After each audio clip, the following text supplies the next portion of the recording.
Better part of an hour without gloves on.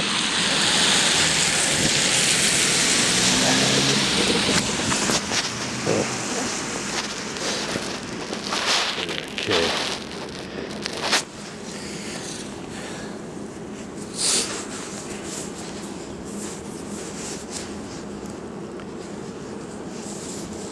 And I think that's going to be it for the first 12-minute segment. Oh, it's already past it. Okay, we're starting another 12-minute segment of a half-hour clip. So, just to continue circulating here, I got somebody coming this way who looks like a member of the Unitarian Church of Montreal. And I will just reiterate that it is Sunday, the 22nd of February, 2015. I'm in front of the Unitarian Church of Montreal, protesting against Unitarian Universalist injustices, abuses, and hypocrisy. And the main issue that I am protesting today is the fact that the Unitarian Universalist Association of Congregations in Boston hired Stikeman Elliott Barristers and Solicitors litigation lawyer, Maitre Marc-André Coulombe, to falsely accuse me of the archaic crime of blasphemous libel in Bill Cosby-style legal bullying that was clearly intended to intimidate me into removing blog posts about Unitarian Universalists who had been convicted of engaging in such despicable crimes as pedophilia and rape, to borrow a choice phrase of Maitre Coulombe. The arrogant and aggressive cease and desist demand letter that I was served with in June of 2012 falsely accused me of making, and this is an exact quote, unfounded and vicious allegations to the effect that ministers of the association engage in such despicable crimes as pedophilia and rape.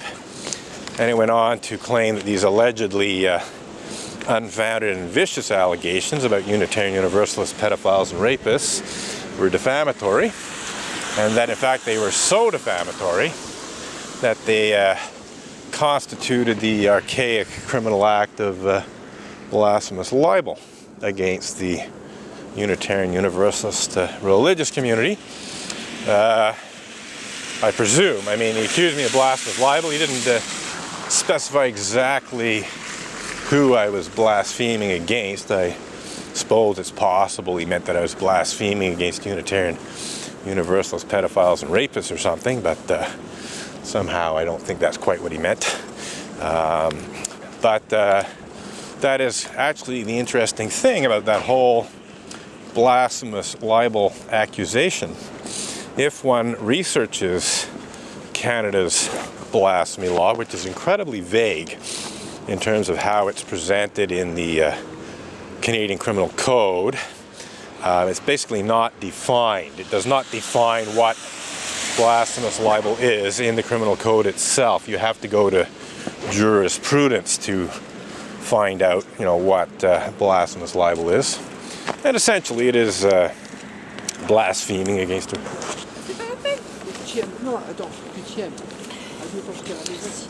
It is, essentially blasphemy. It is essentially, according to jurisprudence, deeply insulting and viciously attacking the most deeply held religious beliefs of a religious community. So when it gets right down to it, about the only circumstance under which a person could actually be convicted of blasphemous libel for criticizing, pedophiles and rapists, is if such despicable crimes as pedophilia and rape were somehow held sacred by the Unitarian Universalist religious community or another religious community. That's really the only circumstance under which criticism of such despicable crimes as pedophilia and rape could actually be blasphemous libel, as if these despicable crimes and engaging in them were some kind of a sacred, rite of passage or something for Unitarian Universalists.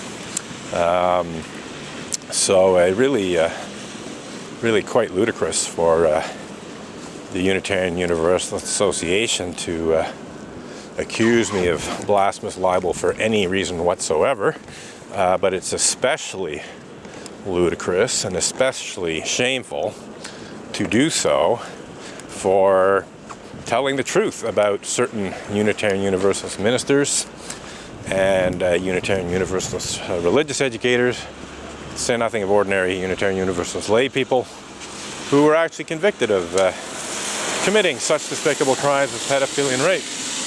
I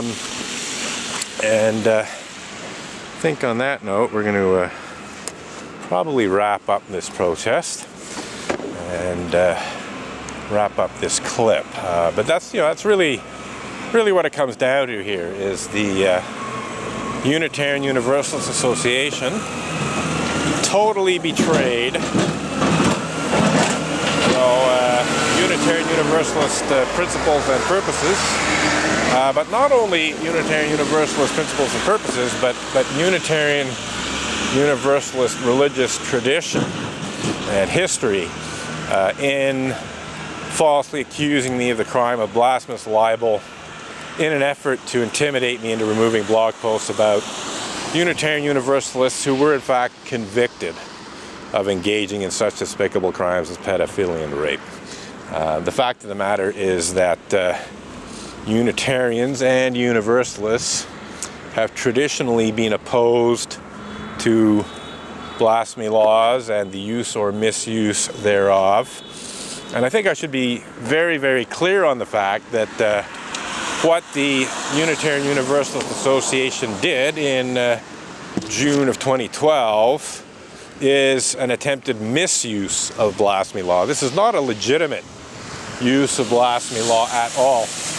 It is an illegitimate, borderline criminal actually, misuse of blasphemy law in an effort to cover up and hide such despicable crimes as pedophilia and rape committed by Unitarian Universalists such as Reverend Mac W. Mitchell, such as Richard Buell, and various other Unitarian Universalist ministers or religious educators or lay people who've actually committed such despicable crimes.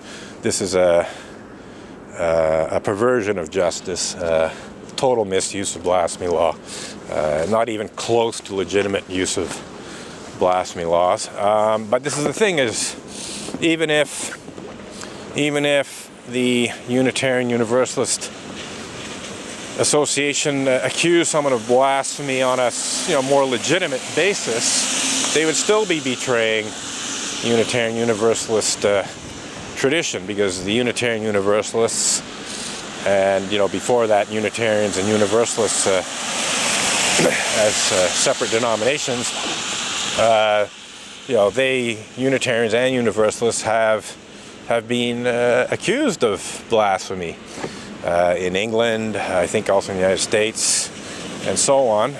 Even Servetus was essentially accused of blasphemy. The Unitarians especially have a long tradition of being opposed to blasphemy laws, and yet here they are in the 21st century falsely accusing me of the criminal act of blasphemous libel for allegedly, and I do say allegedly, making unfounded and vicious allegations to the effect that ministers of the association engage in such despicable crimes as pedophilia and rape. That's just, as I've said before, it's immoral, it's unethical, it is borderline criminal in that it falsely accuses me of committing a criminal act when I'm doing no such thing.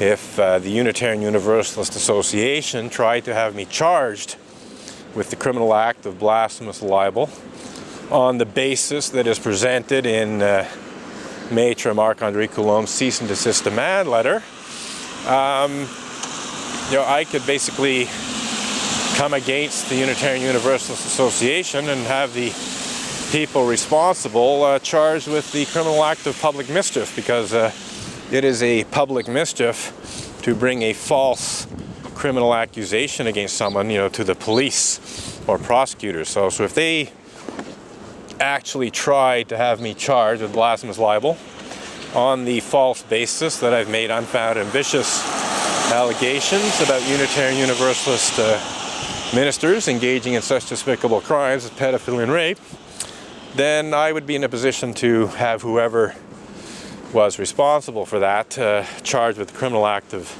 public mischief, and you can be quite sure that I would actually do that. So yeah, we're going to wrap this up and call it a day. Oh, maybe not. Somebody else coming by here? Yeah, well, since we got a new customer from the look of things, we'll keep it going a bit. I'm not in a huge rush to leave. I arrived late, so I can stay a little bit later too. And yeah, so to try and more or less wrap up the monologue here, the blasphemous libel accusation in particular is just totally outrageous, and it really can be described as, batshit crazy, insane, you name it. It's just,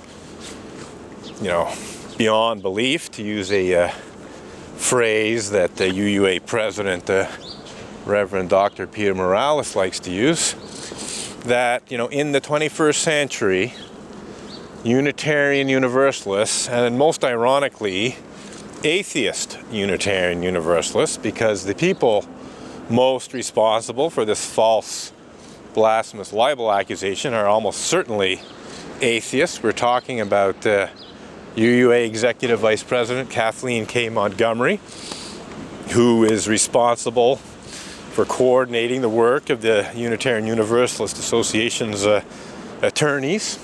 So we can be quite sure that Kathleen K. Montgomery would have been the person most hands-on responsible for, ensuring that Stikeman Elliott, barristers and solicitors litigation lawyer, Maitre Marc-Andre